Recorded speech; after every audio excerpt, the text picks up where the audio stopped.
am these Biloxi blues. It happens every night. Every all night. And I ain't never met a riverboat dealer that could ever be a friend No. of mine. I have not. The summer heat never treats me kind. It leaves trouble on my mind. So I'm bidding farewell, putting in my notice, and I'll see you at another time. This highway Does not. know my Nope. name, and I don't care. No, I don't care. Headed my way. For another place, and I got 3 good tires and a spare. Right to the hook. Right here. Just a white line gypsy getting out of Mississippi with just enough gas to get Low budget live, the not so live variety from the Low Budget Live Bar and Grill here in beautiful southern Middle Tennessee. And this is the podcast for Monday, April the 29th. You bunch of dang low lifers. If you're just tuning in for the first time and you're like, what's a low lifer? Why did he call me that? Well, that's what the listeners of this program refer to themselves as, and they're a loyal and rowdy bunch, and I'm appreciative of each and every one. And now that you're peeking through the blinds, you are a low lifer as well. So we have drug you down to our level. Welcome one and all. Man, things are wild right now. They're happening. Southern Boating Supply is taking me on all kind of adventures to and fro, and I'm loving every minute of it. But this week was special. This week was very special, and I thought I'd share this story with you just because it involves you.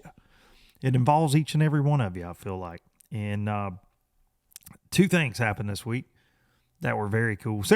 Let me back up. Several very cool things happened this week in the world of Southern Boating Supply from a business side. But to me personally, I got hit with a couple big reminders this week of beautiful things that happened in my life that have made me who I am today. And the first of which was this past week, was 9 years. It was the 9-year anniversary when I won Beaver Lake as a co-angler on the FLW Tour. And really kind of at a time when I needed to. I won $20,000, and that was something my family really needed. I was just a few years removed, a couple years really removed from a terrible divorce where I'll spare you all the dirty details. I would love to tell the story one day just because I feel like so many people go through this similar kind of thing, but some small town crazy politics involved. I'll leave it at that. And I was left with absolutely nothing and paying in an ungodly amount to my ex-wife that I truly couldn't afford. I couldn't afford, and it was wild. It was a wild situation.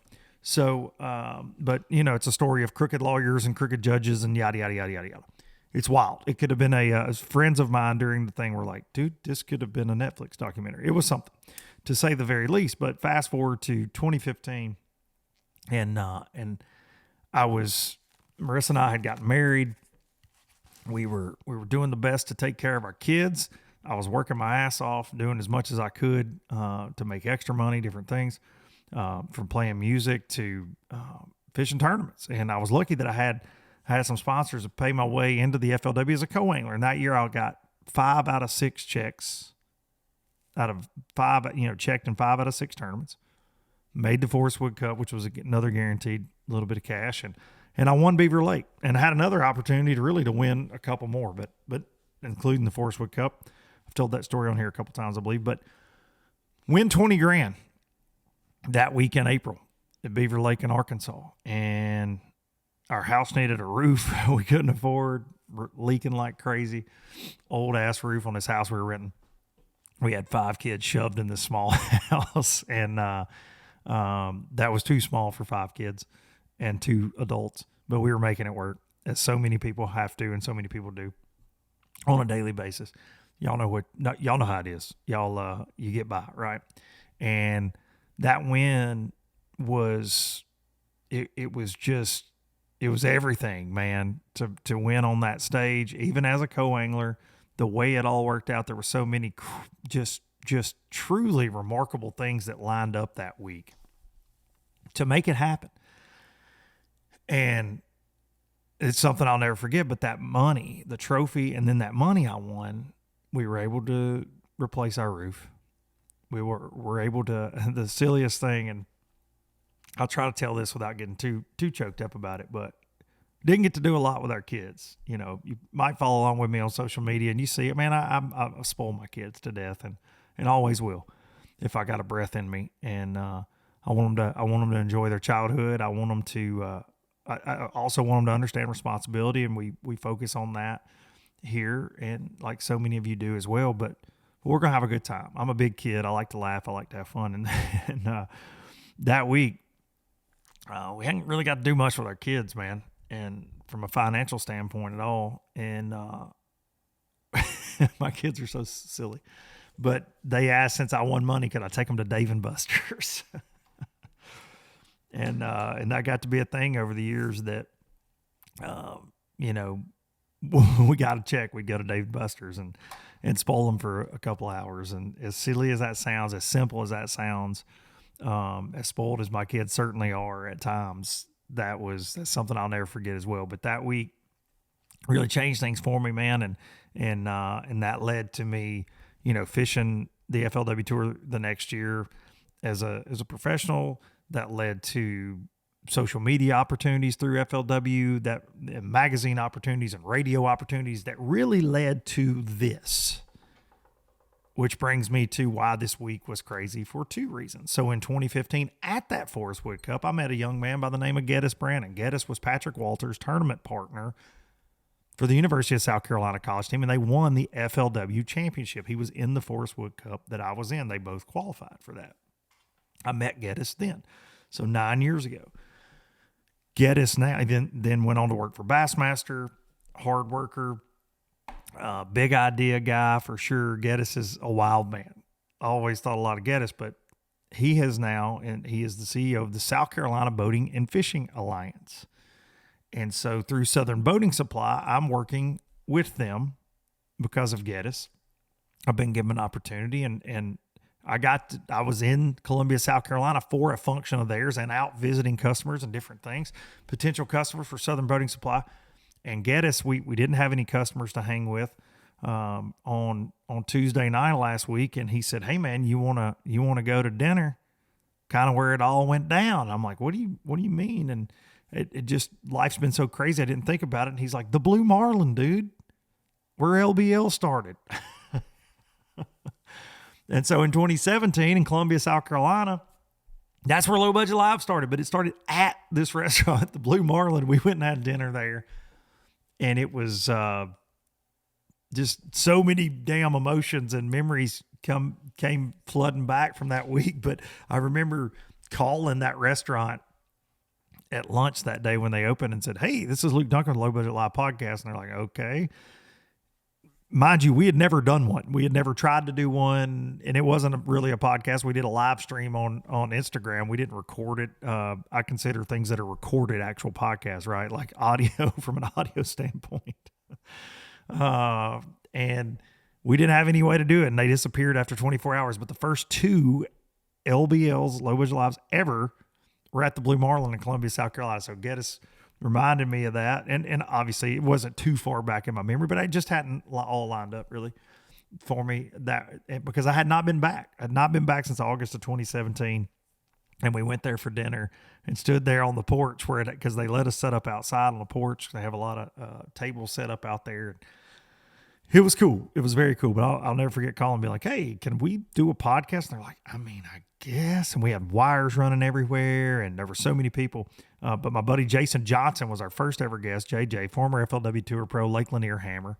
We had Brad Knight on as well over those 2 days, and it was fantastic. So I want to say thank you to all you low lifers, because, you know, we're in the 7th year of this craziness. The audience continues to grow. The low lifer faithful continue to grow. I've got to do things, and I say this very humbly and from a sense of gratitude. I've got to do things because of a fishing podcast that I should have never been able to do in life. I mean, truly, I have forged friendships, relationships, but just got to do so many things. And it led to the National Professional Fishing League, and it led to the Alabama Bass Trail gigs that I have that I absolutely love, and those people are like family to me now. And hell, it led to Southern Boating Supply. And I told you this in January. All this gave me the courage to jump and go swim. And I'm swimming, son. I said it a bunch, but we're swimming.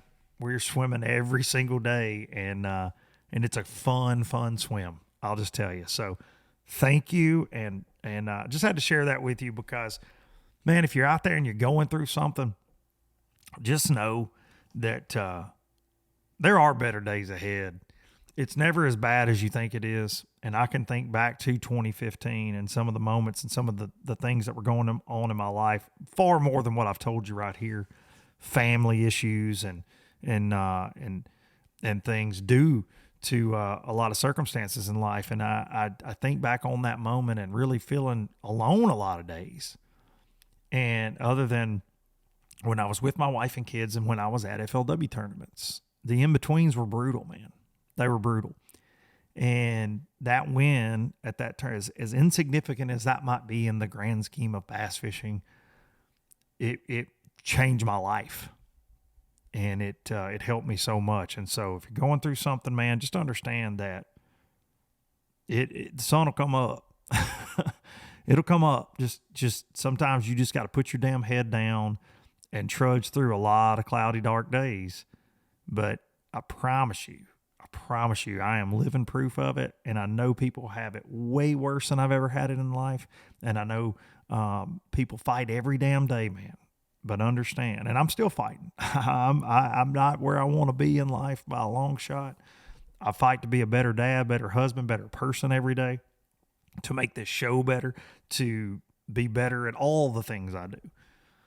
But I just want to say, like, it can happen. Whatever you want to happen can happen. The blood, sweat, tears thing is a reality. It's very much a reality.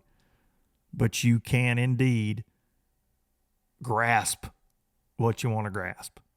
It can happen. Just got to go for it sometimes. So I need a reminder of that sometimes as well. And I think weeks like this past week were certainly that, as I'm sitting there, thanks to Geddes and the South Carolina Boating Fishing Alliance, and I'm getting to, interact with folks who are political in politics on a national scale, at a state level, and just very interesting people, and have conversations that I just never dreamed possible. And then to be welcomed with open arms to so many boat manufacturers. And listen, they trying to take your boy out now. They being some of the competition out there. But as the Whiskey Myers song, The Wolf, says, I'll be prowling while you sleep. Y'all playing for fun. I'm playing to eat. And so we out there trying to do it. So a huge thank you to every boat manufacturer that's let me in the door.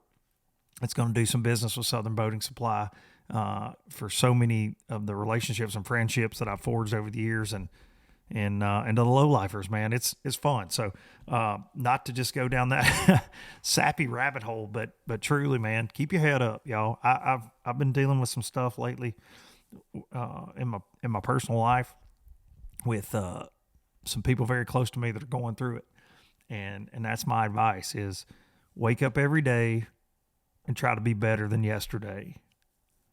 And if you do that over and over and over again, eventually you get to where you want to get. I promise you. I'm living proof of it.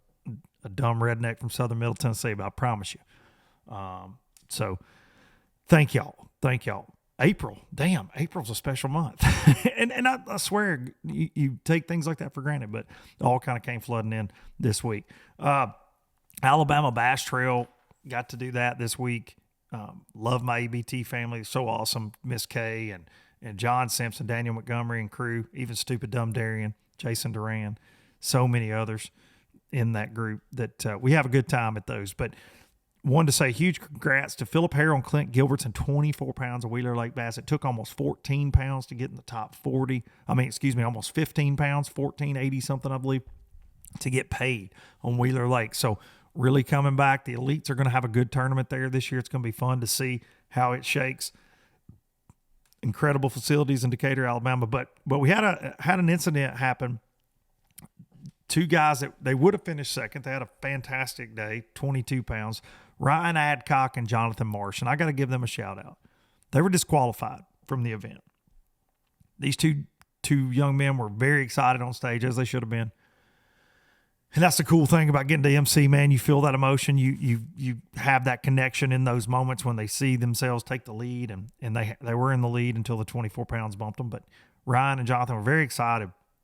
And then you start hearing rumblings, things are going on, talking to the tournament director on stage in between, weighing people, and nobody had to call me to give me this information. I didn't get a call so I can make a video about it. Lord have mercy. But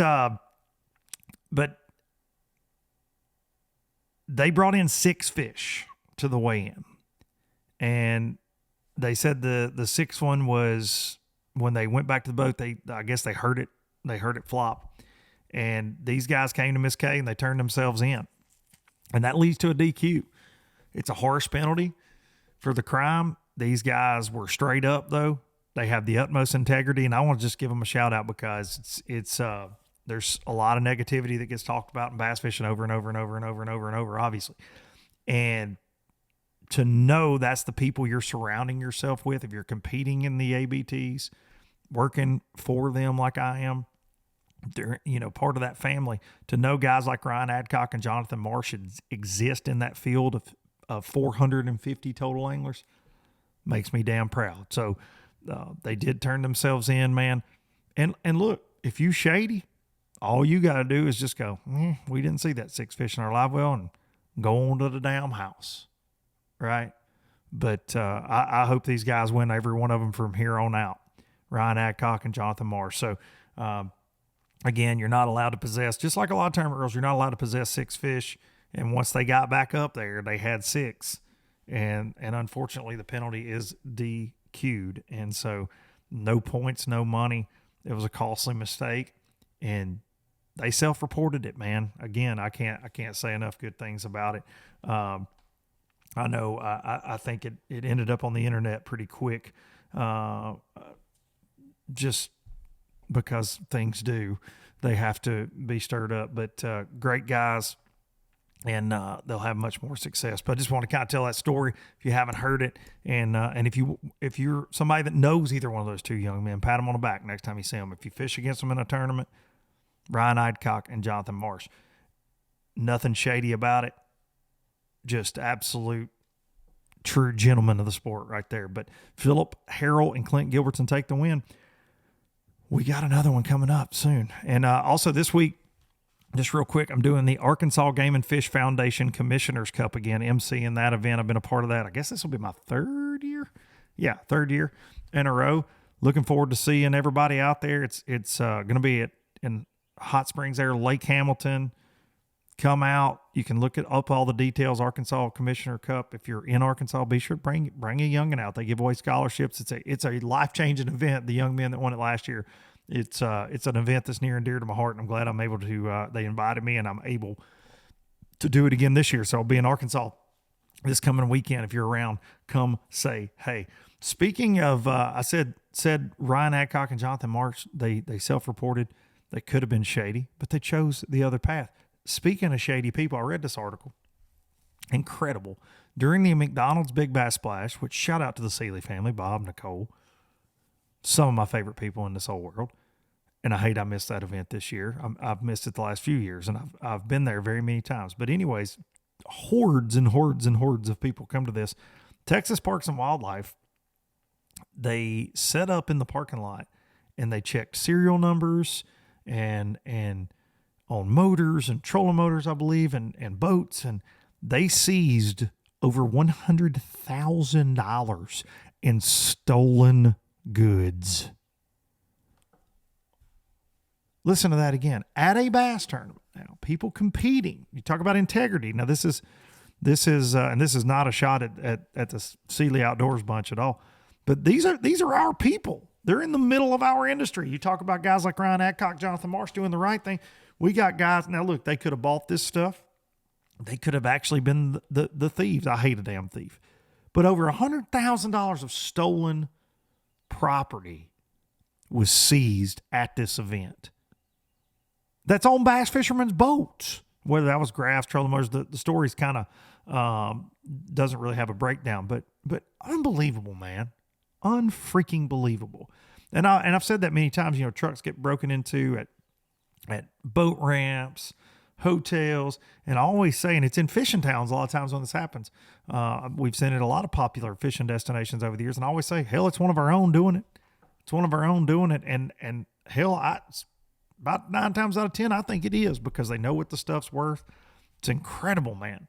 Absolutely incredible. But shout out to the state of Texas for getting involved in that. And damn, man, get your life right. If you're one of those people buying something that you think's a little shady, first of all, screw you. And because that leads to people stealing more. And if you're one of the people that's actually doing the stealing, dude, there's a special place in hell for your ass.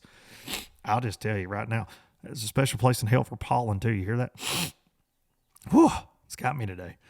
Got me. All right, let's do a quick sponsor read, and then we're going to jump into our guest, who I am pumped to freaking talk about. And talk about talk about. No, I'm not talking about him. I want to talk with him. Fantastic guest today. This episode is brought to you by Fish Tips. FishTips.com is where you can go to learn what you need to know on so many lakes. So many lakes. You've got pros, you've got guides offering up their advice, offering up seasonal patterns, and all sorts of goodness on fishtips.com. You can get on there right now and use code LBL10 to save you some cash on your first tip. Fish Tips, just the tip. That's all you need. And you can go out there and catch some bass, some crappie, whatever you're after. Fishtips.com. Gill Fishing, gillfishing.com. You can use code LBLGIFT, LBLGIFT. When you spend $100 at gillfishing.com, they're going to send you a free gift. So spend $100. Not hard to do. Got a lot of really quality gear on there. Get you some sun gloves. Get you a sun hat. It's time. It is time. Get you a sun shirt. Maybe you need a new rain suit. LBL gift once you spend $100, and you're going to get the Voyager backpack right now at gillfishing.com. Pro Guide Batteries, ProGuideBatteries.com. LBL10 is the code there to let them know you are a low lifer. You can get yourself a discount on, in my opinion, some of the best lithium batteries in the world from one of the oldest battery manufacturers in this old industry. They make fantastic AGMs as well. They get the nod from so many OEM boat manufacturers, and that is hard to get. They have just introduced their new charging systems as well. Get on there and check them out. ProGuideBatteries.com, code LBL10. Lets them know you are a low lifer. Baitworks.com, bait-WRX, bait-WRX, bait-works.com is where you can find this little cricket, the LOB jig. And let me tell you something. If you don't have Rooster, the new Rooster LOB jig in your tackle box, you can go check out a video on social media, but you're screwing up. It is such a stupid color around the spawn. We messed around and created a hit, in my opinion, with a Toad Thumper bad crawl on the back. It is TROUBLE. Duncan-10 saves you money at Bait-Works on all things Baitworks. We appreciate the folks from Baitworks. And last but certainly not least, hang the freaking banner. The Bassmaster Classic winning banner. The first ever aluminum boat to take a stroll with that trophy on the front deck. The Express X21 Pro. I'm running the X21 Pro LE right now, but they just released their new H20, the Hyperlift 20. They also have a 17 and an 18 in that model. So friendly to the bank account, but you do not sacrifice any of the features of the X19 or X20.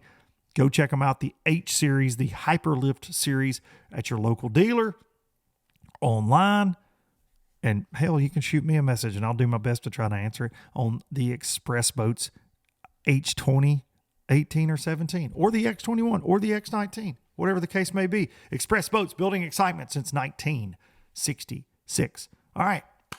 Our guest today is a bad dude. He and his brother, I call them the Bash Bros. They are a threat in every single damn tournament they enter. They are currently both sitting in the top 5 in the Bassmaster Elite Series Angler of the Year race.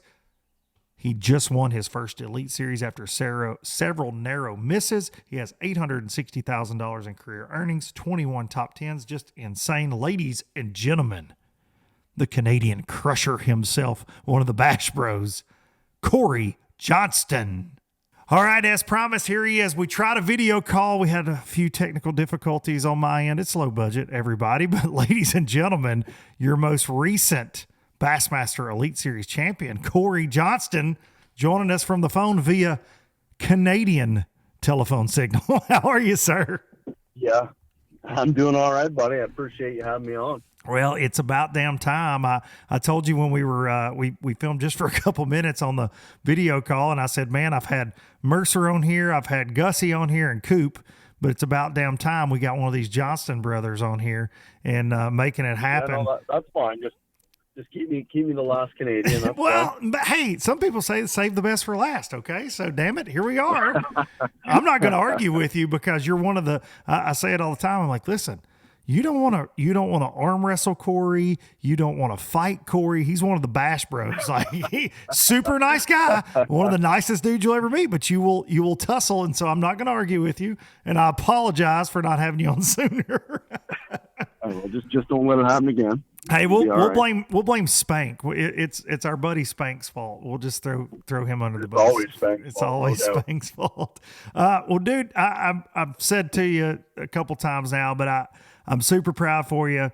Glad to see the blue trophy get hoisted after, you've had an Opens win, you've had Toyota Series, you've had close calls all over the place, you've had Canadian Open wins. I mean, you name it, you've been able to knock it off your list. But to get that Elite Series trophy, it seemed like you were almost cursed there for a little bit. I know you were feeling that way. We've seen it at the St. Lawrence River. You had some technical issues, mechanical issues. Crazy stuff happened to you when you've been in contention, but to close the deal, I know you got to be feeling good. Man, it felt great. It was one of those weeks that you just literally couldn't do anything wrong. Like, it didn't matter if I went left or right. It seemed like I was going to catch them.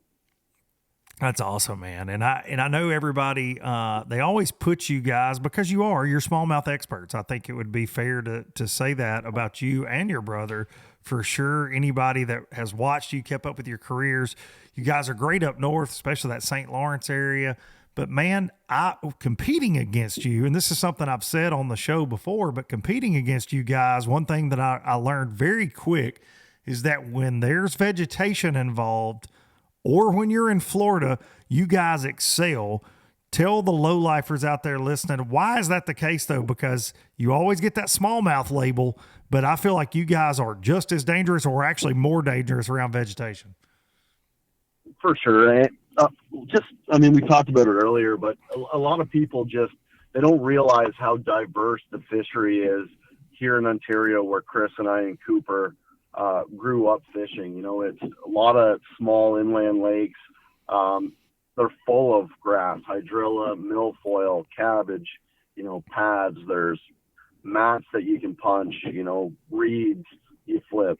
Docks, you name it. And when we were younger, that's how you won tournaments, was fishing shallow, fishing grass, fishing, all that kind of stuff. And that's just how it was, and hey, picking up the babysitter here. So hello, babysitter. So riding with an Elite Series champion. A low budget live podcast. Yeah. Right now.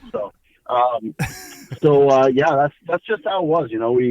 We grew up fishing shallow, fishing all that stuff, and I think it really helped us, for when we get down south, when we get in areas where there's grass. And once the zebra mussels and the gobies and everything started to get into the Great Lakes and then the Trent Severn waterway, all these fisheries started to get clearer, and that's when the smallmouth really started to grow up, and that's when we started targeting them and figured it all out. Which would you rather do? So I've got you like on the spot. You've got to pick. Okay, I'm going to do one or the other. Would you rather be in the middle of the big water chasing those crazy smallmouth, or shallow fishing for largemouth? If you had to pick one, what would it be? Man, I got to think. I got to say shallow. And then another finish forever to get one in. Hang on. What was that? Your phone cut out just a little bit. You said what? You would rather do what? You know, I'd rather be shallow any day of the week. Oh yeah. Fishing largemouth. I love that. Sure. I love that, man. It's, I've seen you guys picking apart grass lines on Okeechobee and Gunnersville and back in the day, in the old FLW days. And it's something to behold. How much of a competition, because you are really good at, you're really good at, talking crap, I feel like, amongst your friend group. You see it on social media a lot. I've been around you guys a good bit. It's always fun to be around that energy. But how much do you and Chris, like, how competitive are you with each other? Oh, we're super competitive. I mean, it's just the way that we've grown up. It doesn't matter what we're doing. You know, if we're playing hockey or we're playing cards or we're, you know, it literally doesn't matter. Neither of us wants to lose to anybody. Chris is a little less competitive than me, but, you know, neither of us want to lose. I would say of the two of you, yeah, I can feel that from you, that you're definitely the more competitive of the two. You don't like to lose. You never have. You've never struck me as a guy. You don't like to get beat at all. No, and I mean, I think a lot of that comes from like the whole hockey thing when I was younger. You know, it's just one of those things that when you step on the ice, it's just, you're a different person, if that makes sense. And yeah. I feel like a lot of that stems from my hockey days. I get that. And a lot of folks that have dedicated so much of their life to sports, whether it's hockey, football, baseball, basketball, whatever the case may be, are like that too, right? I mean, but I think hockey's a weird one for me, just from being from the South. It's and it's starting to really, I feel like, I don't want to say take off. That makes me sound like an old man, but you know, I'm an hour and a half south of Nashville. The Predators in Nashville have really brought this huge hockey following, I feel like, to our area, my area in particular, but we don't play a lot of hockey down here. But I think that hockey is one of those sports, like, the intensity level is so much higher, I would say. And I've never played it, but I've watched a good bit of it. And I feel like that intensity level is so much higher than a lot of sports, man, because there's a lot going on that ice. And any sport too, though, when you can just throw down and fight, I mean, I'm here for it. Yeah, absolutely. I mean, hockey's it's a special sport. And, like you said, if you got a problem with somebody and, you know, you sort it out like men. We figure it out. Somebody, I forget the guest on this show, said that we should have an octagon at every professional bass fishing event, whether it's MPFL, BPT, Bassmaster Elite, whatever the case. And if two guys got a problem, instead of it turning into a social media back and forth or going to the tournament director, they got to duke it out. Is Cory Johnston, are you for that? You have no idea. Yes. Like I'd just be handing out tickets to people to get in line. just to dust them up, just to get in there and rumble. Some people just need it. I would agree. So much. And see, I can say that sitting here, armchair quarterback, and in the low budget live bar and grill studios here, because I don't fish any professional events anymore. So I'm all for it. I would pay to watch some of the throwdowns that would take place. 100%. Like I would pay a lot of money to get a few people in that octagon. Dang, dude. Okay. All right. I mean, can we get a guess? I don't even want to ask you names because I feel like that's going to turn into a whole deal, but maybe they already know that you want to fight them. I'm sure you can figure it out in the last week or so. Yeah, I think I could. Well, so are you talking fellow competitors or are you talking about people on social media? Bit of both. Bit of both. Because you have been, man, and since you opened that door, we're certainly going to talk about that. Before that event was ever finished, I've been sent clips of folks talking about you, saying you snagged one on the bed. I've also seen you defending yourself. You took a polygraph. You passed the polygraph. I've known you a long time. You don't strike me as a guy. You do a lot of sight fishing. You don't strike me as someone that would try to break a rule like that at all. Again, I feel like you try to do things with integrity, at least personally.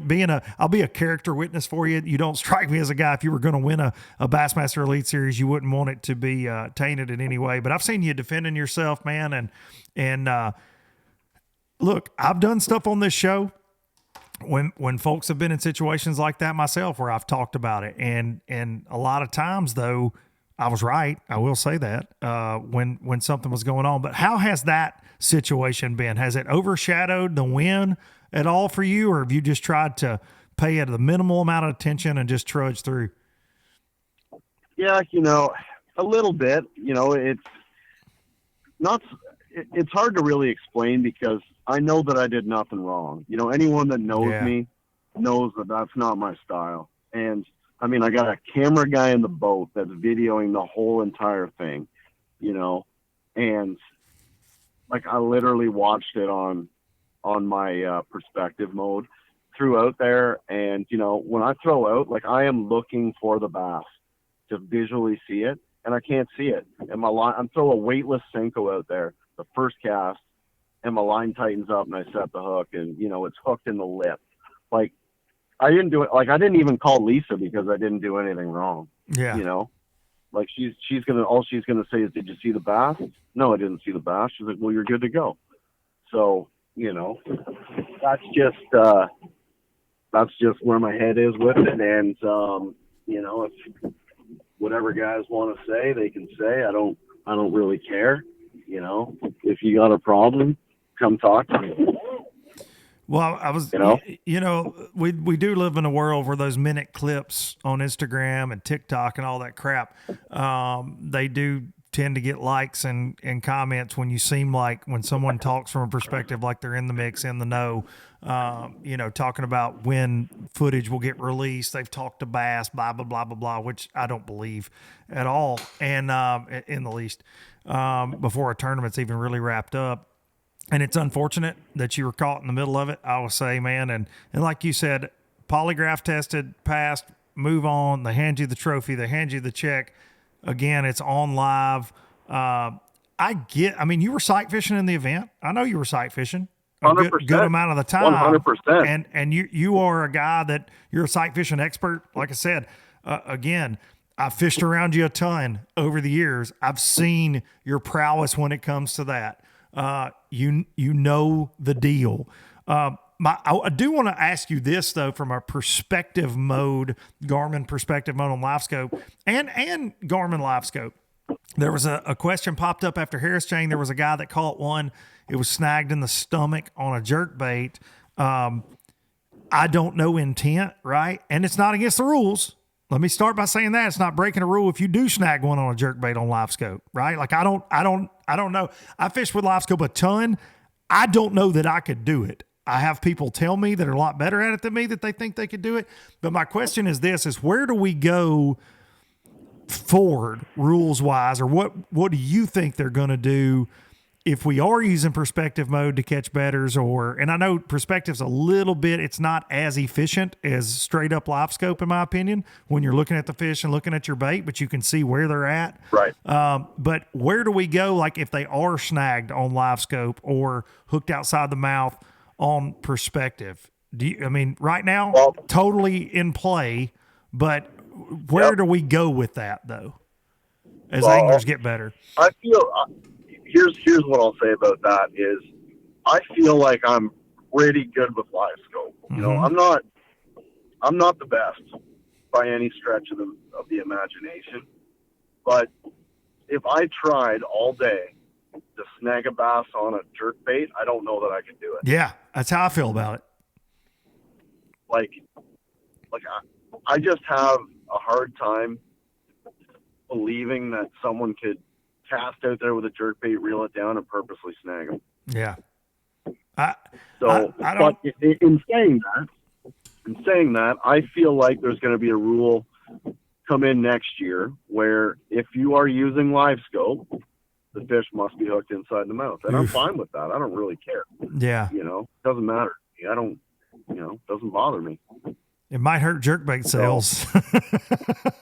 No doubt. You know Absolutely. what I mean? I mean, really, like you're sponsored by 6 Cents. Casey and the gang down there might be like, ooh, that's a bad rule. A lot of treble hooks on that. You know, I mean, I don't know, man. I remember an Elite Series years ago in California where that's the state law. They got to be hooked inside the mouth. And you know, like I do, it's like the one you're talking about there on your Wacky Cinco that's been the fish that, you know, got people stirred up on the internet. It's and you're saying it's in the lip, it's close to the mouth. I've caught them looking at them on the bed and watched them bite, and then that hook be weird, right? Just barely miss. And the same thing goes for a reaction bait. I feel like whether that's a crankbait, a jerk bait, they will roll on that. They will flash at that sometimes and just get outside the mouth. I've caught them on a glide bait like that, where I'll watch a 6 or 7 pounder come up and try to eat it. I can visually see my glide bait and one makes a swipe at it and they miss it and I get them in the top of the head or the side of the face. It would suck in a tournament to know that I tricked a bass and he got my bait, but he didn't get it within the rule. You know what I mean? Like that's tricky, man. That's tricky. 100%. Like what happens when you throw a devil horse over a bed and you see that bass sitting under it, you pop it and it comes out and you hook them in the top of the head. Yep. I know. Are you keeping it or are you not? That's right. There's so many different scenarios, and the brim bed deal is one like you're talking about. Yeah. Or just a prop bait where you see him up there and and we've all been there. Like we've thrown a spook. You've seen them like, hell, I'm seeing them schooling. Am I sight fishing? Yep. And I know the rules written visually fishing for bedding bass for the most part is how it's written, but you can break it down all sorts of ways. I just wanted to get your opinion on that because I do feel like there's a lot of talk about that guy snagging one on a jerkbait, or so it would seem. But man, I got a lot of hours wrapped up in LiveScope since it came out. I've had one on the bow of my boat, just like you have, and man, I don't think I could do it. I don't think I could snag one if I tried. I don't know that I could freaking hit one unless there's a pile of them. I don't even know that. Like I said, I feel like I'm pretty decent at it. And I would say so. You know, if I could get it within 2 or 3 feet of it, I feel like, you know, it's just, I feel like it's just, I just don't feel like you can like you couldn't consistently do that. There's not a chance. I don't care who you are. Yeah. It would be a challenge, I think. Does it happen some? Absolutely. Could you do it with intent? I think if you could do it with intent, you would see a lot more people doing it because it's not against the rules. Right. And I mean in local tournaments, I mean, you know what I mean? I cover MPFL, I cover Alabama Bass Trail. If people could do it that were that dialed, we would see a lot more of it, in my opinion. I would think. Just because not everybody's got integrity. and regardless, I mean, then that comes down to an ethical or non-ethical question, I guess, because it's not against the rules right now in any organization. You could snag them all day, technically, on LiveScope, if you could figure it out. Yep, you sure can. You could, if you wanted to. Well, that, I'm in this day and time, with all the cameras around, it's just like some of the situations we've seen in MLF that I've talked about here. I mean, you can't hide from it, right? And if somebody thinks they can get clicks or views off of it, they're going to post the video, they're going to show it, they're going to break it down, they're going to, and really it's to me, it's a lot like conspiracy theories in a sense. You can watch a documentary right now. I can get on Netflix and I'll believe something in an hour and a half, even if it's not true. Sometimes you can be talked 100%. Into it, right? And I think that's there's a lot of that going on with this situation with you, because I feel like if the Bassmasters thought that you did that, they might not have handed you a blue trophy and a Happy Gilmore check. I don't think, So I'll post a video probably later this week. Like, for anyone that questions my integrity, I was on Harris chain and like a 4-pound bass jumped in my boat. What? Like, just jumped in my boat. Apparently it happened to a few people, but this bass literally jumped in my boat. And I got this bass in my hand. And long story short, I throw the bass back, like as you should. Yeah. And I was telling the guys, like a bunch of guys about it, and they're like, dude, it's a gift from God. I'd have threw it in the live well. And I'm like, I think he can do that. And like everybody I told was like, yeah, throw it in the live well. I'm like, well, I threw it back. Well, So, I mean, like, you know, that is amazing. I had that happen one time on Wilson Lake. I had a 5-pound smallmouth jump in the boat. My dad and I were pre-fishing though, and these fish were loaded on this current break. And my dad got a spinnerbait hung, and we went up there, and he's kicking around the trolling motor around this real shallow rock pile, and a 5-pounder. We hear something flopping, ended up on the back deck. I still don't know how, why. Craziest thing. This was when I was in college, long before cell phones had cameras, video cameras, and no GoPros around. But still, to this day, is one of the craziest things I've ever seen.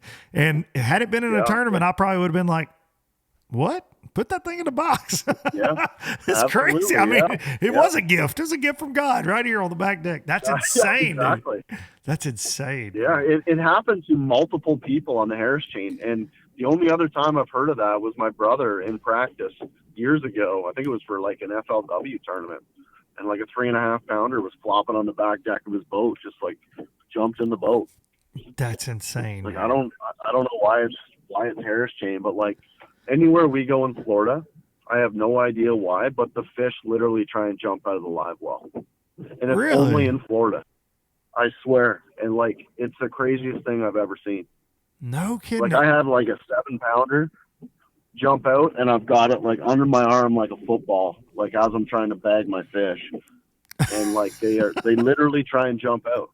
Holy cow.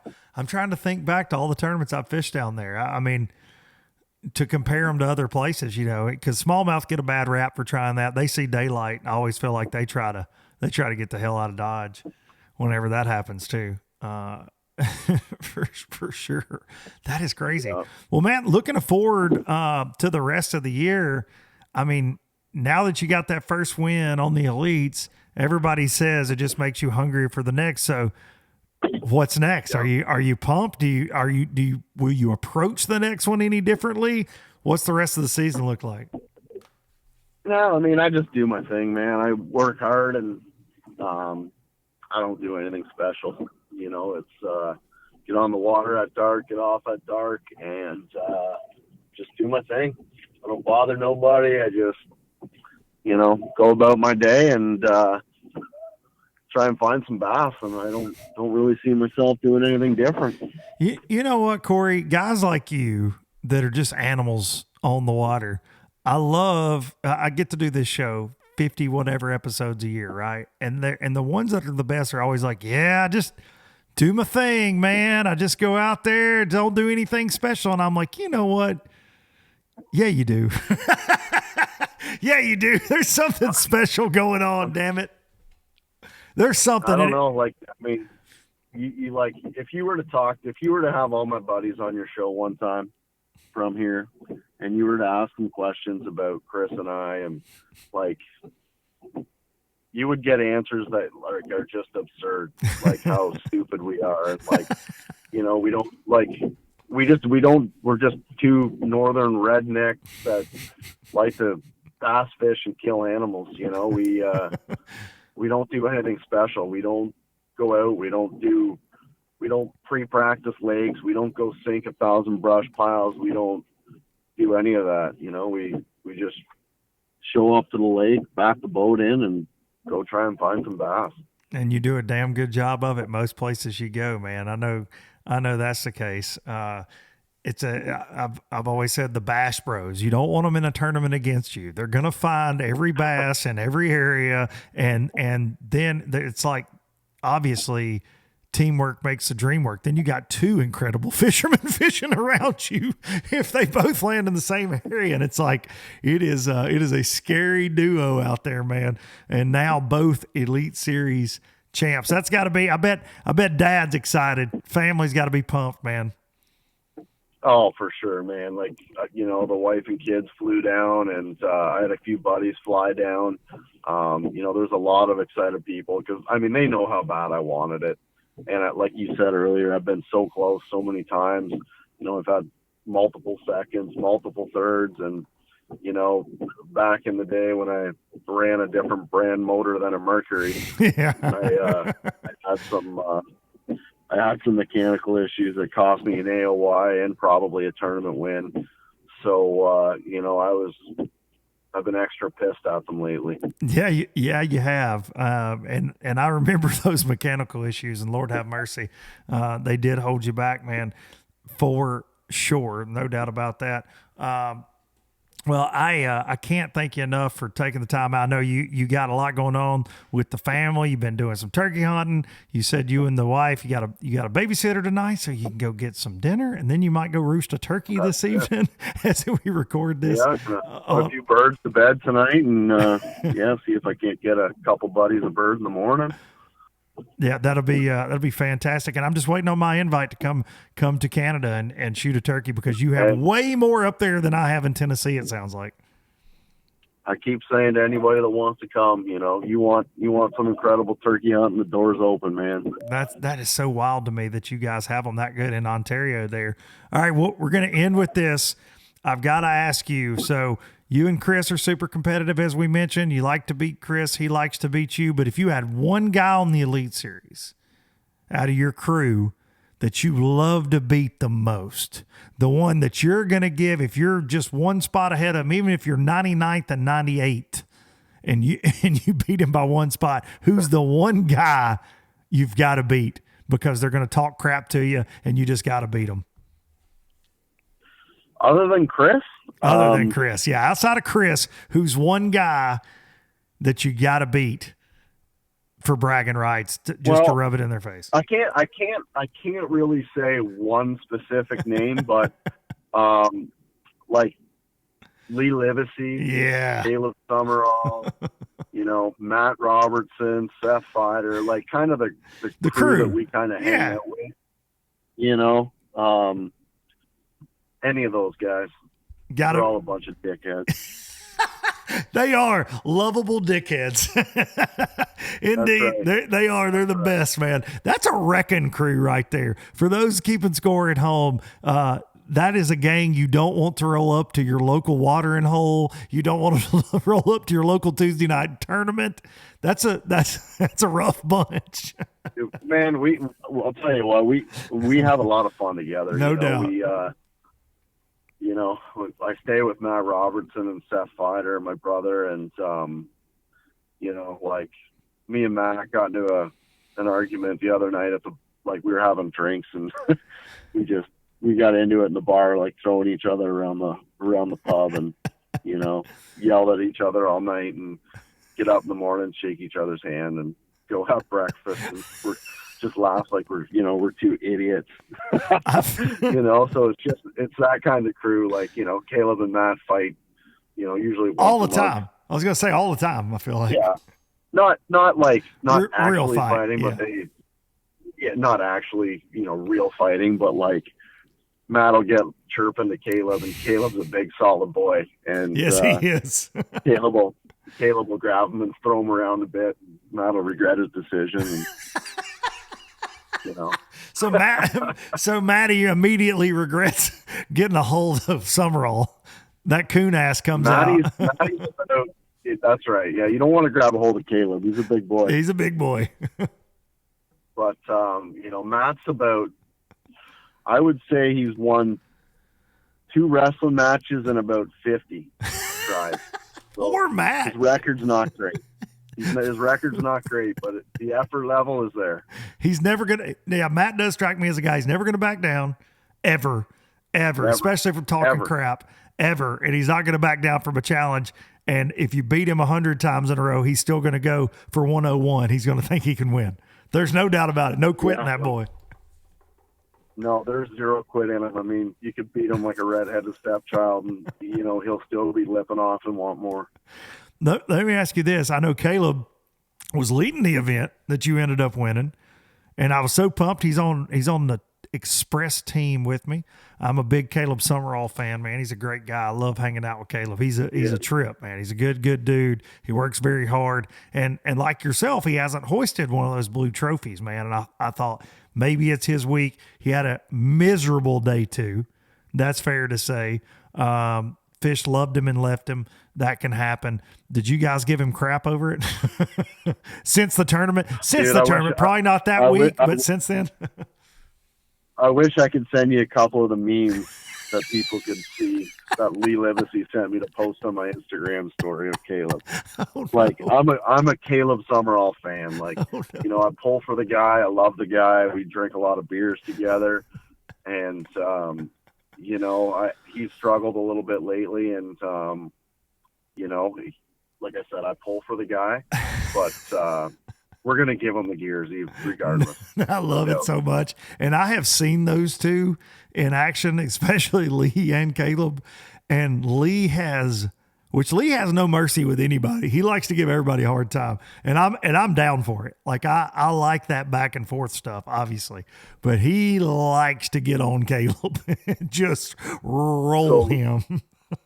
And that's kind of the funny part is, like, Lee will drink 1,000 Busch Lights or whatever he drinks, and sit back there, and he just stirs the shit pot. Yes, and lets everything. He does, you know, he just lets everything flow, and he just stirs the pot, you know, and watch it unfold. He just, and 2 hours later, everyone's yelling at each other, and Lee's just sitting in the chair laughing, just sitting with his legs crossed, got his mossy oak on, just laughing. Oh, I've seen it. That's right. I have seen it. He's tried it with me a few times too. Several times he's tried it with me. And hey, look, and I'm an easy target. He can get me fired up. We duck hunted together out at Express this past December, man. Me and him and Caleb, Bill Lowen was there too, and such a damn good time with those boys. So I know y'all have a solid time on the road, man, without a doubt. And I look, if your buddies can't give you crap on your good days and your bad days, then they're not your buddies, right? That's what I would say. The people that show up in your life only when things are going good, those aren't real friends. I want the guys that are going to bust my balls no matter what. And those are my closest friends in life, that no matter what's going on, even if something great's going on, they're still going to find a way to talk crap. Those are my friends. That's my crew, you know? I couldn't agree more. We always, you know, you got to have thick skin to hang around the crew we hang around with. No doubt about it. No doubt about it. What about Seth? I will ask you that. Does he stir it up too, or does he just kind of sit there and smoke a cig and smile and take it all in? Yeah. That's about Fighter. He smokes about 57 DeMauriers in about an hour and sits back and throws a few one-liners out, but he kind of just takes it all in and doesn't say a whole lot. What a crew, man. What a crew. Y'all are some of my faves out there. No doubt about it, dude. Well, buddy, I appreciate you spending time with me today, finally getting you on the show. We'll do it again soon. I'm sure you're going to win another one. Now that first one's on the shelf, I feel like a lot of blue trophies are coming your way. I would not doubt to see another one or two this year, just like we saw with Cowboy Joe last year. Wouldn't shock me a bit to see some more. Yeah. I hope I go to Alabama and win both of those. Dude, I will be around. Gotta look at the schedule. I think I'm around for Wheeler. I'm gonna try to come down and see everybody that I haven't seen in a while. And I maybe go Wheeler Smith back to back. I think I'm around for both. Nice. Maybe you could set up an octagon. Dude, the best I can do on low budget is I might be able to do one of those inflatable like bouncy houses that you have at kids' birthday parties, but you guys could just throw down in that. That'll work. They might want something soft to land on. Dude, I am here for it. Cory Johnston, I appreciate you, dude. Have a good evening, and good luck the rest of the season. Thanks, pal. Thanks, man. Appreciate you having me. All right, buddy. Thanks, Cory. Cory Johnston right there, everybody. Well, all right, that's all she wrote with Cory Johnston. Hope you guys enjoyed that as much as I did. He is something else. Him and his brother Chris, they absolutely are just fish freaking vacuums. And so I appreciate his time today. And again, hope you enjoyed it. Thank y'all so much for tuning in. Make sure you're subscribed to the channel. Make sure you tell everybody about it. And just to get one shameless plug in here, make sure you're following Southern Boating Supply on social media, man. We're doing a lot of giveaways over there, and we got some really cool things that we're fixing to release that I want everybody to be sure to get their hands on and see if they like it or not, because that feedback is going to be very important going forward with Southern Boating Supply. So Southern Boating Supply on Instagram and Facebook. I appreciate y'all. Also go follow Woods to Water. I believe it's Woods to Water Outdoor Co. on Instagram. Let me look. Got some very cool things coming there as well. Let me double check. If you're going down the road listening to me and you can't see me fumbling through my phone. Yeah, Woods to Water Outdoor Co. on Instagram, Facebook. Go follow that as well. I'm going to take you out with Biloxi Blues, and I'm going to see y'all next week. I appreciate you. See you. From Jacksontown to Tupelo, See ya. I never could make it last. Spanish moss, a Civil War ghost, well, I'm gonna leave them in the past. Any direction, Lord, I'll be fine. It don't matter, east or west. North, south, wherever the wind blows, I'm leaving those burdens at rest. This highway, it does not know my name, and I don't care, no, I don't care. Heading my way for another place, and I got 3 good tires and a spare. Just a white line gypsy getting out of Mississippi with just enough gas to get there.